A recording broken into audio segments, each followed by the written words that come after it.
Hello everyone and welcome to another video. The Nintendo DS is the best-selling handheld game console of all time.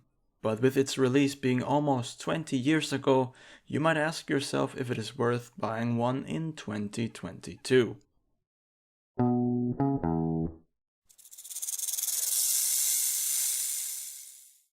The DS family of systems launched all the way back in 2004 and proved to be Nintendo's greatest success to date. It cannot be overstated just how relevant the DS was in the early 2000s. It was a unique, innovative little device and everyone had one. Even people who have never picked up a video game before wanted to see what the heck this was all about.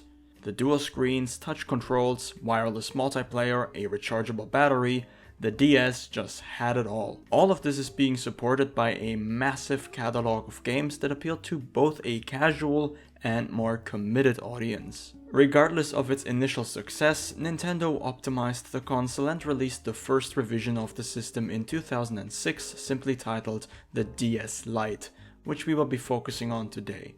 First of all, the DS Lite is among the best looking handhelds ever designed. It came out more than a decade ago and still looks strangely modern. It also has the best stylus placement of any DS, and using it feels almost like a magic trick. The DS Lite uses a proprietary charger that is unique to the system, and features two brighter, more colorful screens than its predecessor. Aside from that, not much has changed. The DS Lite features a D-pad, 4 face buttons, 2 shoulder buttons, a headphone jack, and the crucial slot 2 that you can use to attach accessories such as the Rumble Pack or play Game Boy Advance titles straight from the cartridge, no emulation required.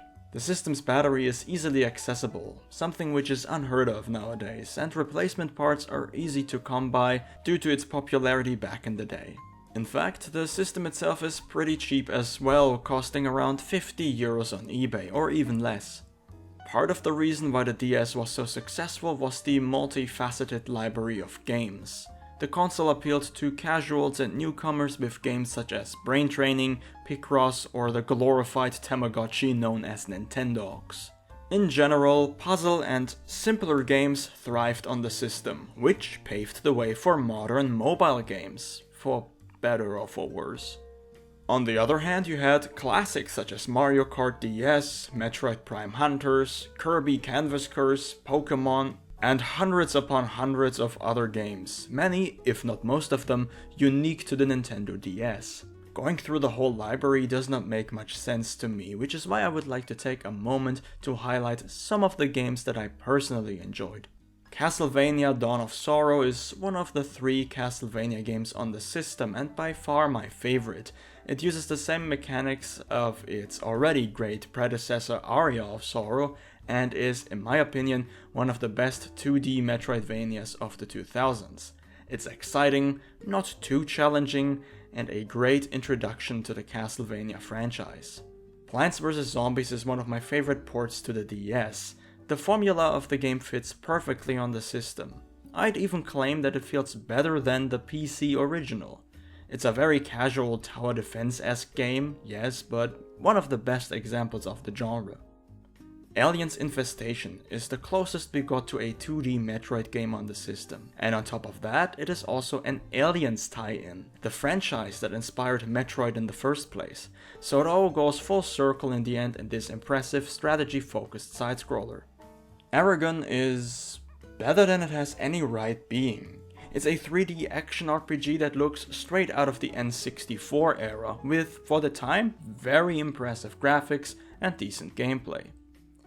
Nanostray is a really fun and challenging shoot 'em up that I keep coming back to. Unfortunately, it is very short, but a great game nonetheless. When talking about the DS, it is hard to ignore flash cards, or R4 cards. These are DS cartridges with an SD card slot which can be used to play unofficial software ranging from homebrew games, emulators, applications, and of course, ROMs. I would of course never condone piracy, especially for a device that is only 2 decades old, but for education's sake alone, it has to be said that they are very common and require no modding whatsoever to use. In summary, The DS was a phenomenal device that, thanks to its many innovations, doesn't even seem that outdated today. It is almost fully functional and very affordable. With a library of over 1,000 titles, you can still get a lot of use out of it to this day. So whether you're nostalgic or you missed out on some of those exclusive games, there's no harm in picking one up today. But that's it on my part. If you have any questions or simply want to share your opinion, please leave a comment below.